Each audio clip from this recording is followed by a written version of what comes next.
بسم اللہ الرحمن الرحیم۔ السلام علیکہ یا صاحب العصر والزمان۔ کیا امام زین العابدین علیہ السلام نے یزید لعین کی بیعت کر لی تھی؟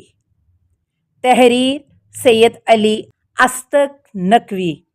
ملحوظہ: یہ ہماری 1-2 سال پرانی مفصل تحقیق کا حصہ ہے کہ جس میں ہم نے ایسی تمام روایات کی سندی و متناہی تحقیق کی ہے جس میں یہ شائبہ ہے کہ ائمہ علیہم السلام نے ظالمین کی بیعت کر لی تھی۔ حدیث اور اس سے متعلقہ علوم یقیناً از اشرف و افضل علوم ہیں اور ان میں علم روایت اور علم درایت دونوں شامل ہیں۔ جب تک انسان دونوں کو جمع نہ کر لے اس کے لیے حدیث پر کلام مناسب نہیں اور بالتحقیق درایت روایت سے افضل ہے، جیسا کہ متعدد فرامین ائمہ علیہم السلام سے ثابت ہے اور جیسا کہ عقل کا تقاضا ہے۔ نواسب کتب تشیع سے ایسی مرویات نقل کیا کرتے ہیں کہ جن میں ذکر ہوا ہے کہ ائمہ علیہم السلام نے گویا غیر معصوم کی بیعت کر لی تھی۔ اسی قبیل سے الکافی کی ایک روایت مروی ہے کہ جس میں امام سجاد علیہ السلام نے معاذ اللہ یزید پلید کی بیعت کر لی تھی۔ چنانچہ مروی ہے، برید بن معاویہ کہتے ہیں کہ میں نے امام باقر علیہ السلام کو فرماتے سنا، یزید بن معاویہ مدینہ داخل ہوا اور حج کرنا چاہتا تھا تو اس نے قریش کے ایک شخص کو بلایا اور وہ اس کے پاس آیا۔ یزید نے اس سے کہا کہ کیا تو میرے لیے اقرار کرتا ہے کہ تو میرا غلام ہے اور اگر میں چاہوں تو تجھے بیچ دوں اور اگر چاہوں تو تجھے غلامی میں رکھوں؟ تو اس شخص نے یزید سے کہا، خدا کی قسم ہے یزید، قریش میں نہ مجھ سے زیادہ عزت والا ہے حسب میں اور نہ ہی تیرا باپ میرے باپ سے افضل تھا جاہلیت میں اور نہ اسلام میں، اور نہ ہی تو مجھ سے دین میں افضل ہے نہ مجھ سے بہتر ہے، تو میں کیسے اس کا اقرار تیرے لیے کروں جو تو نے طلب کیا ہے؟ پس یزید نے اس سے کہا کہ اگر تو نے اقرار نہ کیا تو خدا کی قسم میں تجھے قتل کر دوں گا۔ اس شخص نے کہا کہ تیرا مجھے قتل کرنا اس سے بڑھ کر تو نہیں کہ تو نے حسین علیہ السلام فرزند رسول صلی اللہ علیہ وآلہ وسلم کو قتل کیا ہے؟ تو یزید نے اس کو قتل کرنے کا حکم دیا اور وہ قتل ہو گیا۔ پھر علی بن حسین علیہ السلام کا واقعہ یزید لعنت اللہ کے ساتھ یہ ہوا کہ اس نے علی بن حسین علیہ السلام کو پیغام بھیجا اور وہی کہا جو اس قریشی سے کہا تھا۔ پس امام علی بن حسین علیہ السلام نے اس سے کہا، میں نے جو تو نے کہا ہے اس کا تیرے لیے اقرار کیا ہے، میں ایک مجبور غلام ہوں، اگر تو چاہتا ہے تو مجھے روک لے اور اگر چاہتا ہے تو بیچ دے۔ پس یزید لعنت اللہ نے ان سے کہا، یہ آپ کے حق میں بہتر ہے، اپنا خون بہنے سے بچا لیا اور اس بات نے آپ کے شرف میں کوئی کمی نہیں کی۔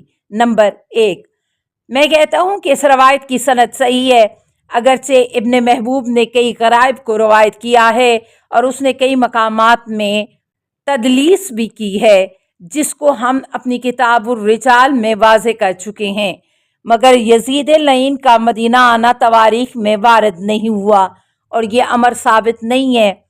اسی روایت کے حاشیے میں علامہ مجلسی رحمۃ اللہ کا کہنا ہے، یہ بڑی عجیب بات ہے کہ یزید مدینہ آیا، کیونکہ اہل سیرت کے درمیان معروف ہے کہ یہ ملعون خلافت کے بعد مدینہ آیا ہی نہیں، شام سے کبھی نکلا ہی نہیں جب تک مر نہ گیا اور جہنم واصل ہو گیا۔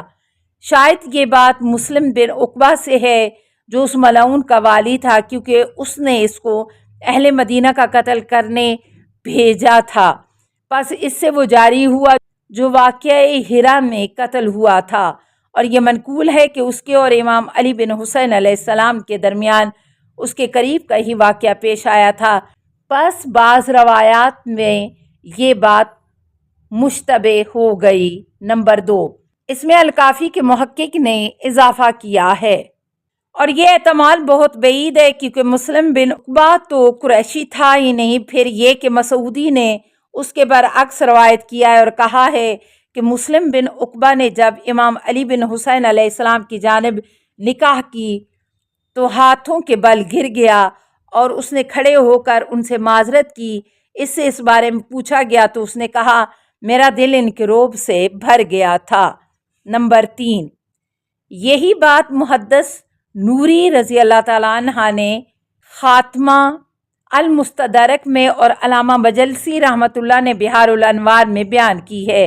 نمبر 4، حق بات یہ ہے کہ ائمہ علیہم السلام نے ایک لحظہ کے لیے بھی کسی غیر معصوم کی بیعت نہیں کی، اور ایسی روایات اور دیگر روایات جو کہ کتب تشیع میں اسرائیلیات میں سے مروی ہیں یا غنوسی اور سریانی مصادر سے آئی ہیں، اور اس پر ہم الگ تحقیقات پیش کر چکے ہیں۔ اس سب میں اہل بصیرت کے لیے نشانی ہے، یعنی حدیث پرستی کا منہج کس قدر نقصان دہ ہے، اور جس میں انسان درائت اور قرائن سے عاری ہو کر کتب اربع یا دیگر کتب کی تمام روایات کو اس مفروضے پر قبول کرے کہ چونکہ یہ مصنفین سے نقل ہیں تو یہ سب کے سب مصادر از معصوم علیہ السلام ہیں۔ حالانکہ حقیقت یہ ہے کہ انہی کتب میں انہی مصنفین کی کتب سے ایسی مرویات نقل ہوئی ہیں جو تورات و انجیل کی گستاخانہ فقرات سے آتی ہیں، یا جو اسرائیلیات اور یہود و نصارہ کے قصوں کو امام علیہ السلام سے جوڑ کر پیش کرتی ہیں، اور انہی روایات میں تضادات کثیرہ بھی پائے جاتے ہیں جو کہ کتب کے ادنیٰ مطالعے سے معلوم ہو جاتے ہیں۔ بس یہ نہایت سطحی منہج ہوا کہ ہم ایک حدیث کو پڑھ کر قبول کریں جب تک اس کا مکمل تجزیہ و تحلیل نہ کریں، اور اس کے تاریخی، کلامی، فقہی سیاق اور دیگر متعلقہ تحقیقات کو پورا نہ کریں، اور دوسری طرف رجالی منہج بھی نہایت سطحی ہے کہ ہم رجال کی بنا پر احادیث کو رد یا قبول کریں، اور اسانید کو بھی گھڑا گیا ہے، اور کتب مصنفین میں بھی روایات شامل کی گئی ہیں۔ اس سے قدرے بہتر ایکڈیمک طرز تحقیق ہے کہ جو ان دونوں سطحی مناہج کی محدودیت سے کافی حد تک آزاد ہے۔ البتہ اس کے نتائج ان دونوں مناہج والوں کے حق میں نہیں، اور خود ایکڈیمک منہج کی اپنی محدودیت ہے۔ پس حق منہج وہ ہے جو تمام علوم عقلیہ و نقلیہ کو جمع کرے، اور جو اصول سنت، عقل و فطرت، عرف، تاریخی سیاق، لسانی پہلو اور دیگر ادیان سے تقابل اور سب علوم درایت و روایت کی متنوع جہات کا احاطہ کرنے کے بعد حاصل ہو، مگر ایسا شخص کہاں دستیاب ہوگا؟ ماخذ: نمبر 1 الکافی جلد 8 صفحہ 234 235 ارقم 313۔ نمبر 2 مرات العقول جلد 26 صفحہ 178 179۔ نمبر 3 ہامش الکافی جلد 8 صفحہ 234۔ نمبر 4 خاتمۃ المستدرک جلد 5 صفحہ 198۔ بحار الانوار جلد 46 صفحہ 138۔ السلام علیکہ یا صاحب العصر والزمان، الامان الامان الامان من فتن الزمان، السلام علیکہ یا خلیفۃ الرحمن، السلام علیکہ یا امام الانس والجان، السلام علیکہ یا مظہر الایمان، السلام علیکہ یا شریک القرآن، السلام علیکہ یا قاطع البرہان، السلام علیکہ یا امام زماننا ھذا اجل اللہ فرجک وسہل اللہ مخرجک وظہورک، السلام علیکہ ورحمۃ اللہ۔